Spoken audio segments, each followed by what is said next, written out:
আমাৰ স্কিনত যদি এটা নেচাৰেল গ্লো আহে কেনেকুৱা লাগিব বাৰু সেই গ্লো আমাৰ without chemical without any medicine ঠিক আছে সেই গ্লো আহিব আমাৰ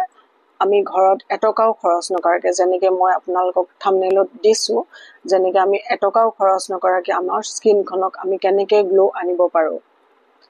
এতিয়া ধৰি লওক কেমিকেল লগাই পেলাই যেতিয়া আপুনি এটা স্কিনত কেমিকেল ইউজ কৰে বিভিন্ন ধৰণৰ ময়শ্চাৰাইজাৰ হওক বিভিন্ন ধৰণৰ নাইট ক্ৰীম হওক সেইবিলাক যেতিয়া আপুনি কেমিকেল ইউজ কৰে মই মোৰ চেনেলত সদায় এটা কথা কওঁ যে আপোনালোকে কেমিকেল ইউজ কৰাৰ পৰা অলপ দূৰত থাকক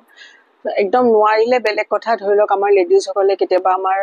ফাউণ্ডেশ্যন লগাব লগা হয় সেইবিলাকতো আমি নেচাৰেল বস্তু নাপাওঁ চ' সেই বাহিৰত যেতিয়া ওলাই যাওঁ তাৰপিছত আহি পেলাই আমি কেনেকৈ কি কৰিব লাগিব কি কৰিব নালাগিব সেইখিনি কথা মই পিছলৈ কৈ যাম আপোনালোকে শুনি যাওক কিন্তু মই আজি ক'ম অকল নেচাৰেল প্ৰডাক্টৰ কথা আপুনি এটকাও খৰচ নকৰাকৈ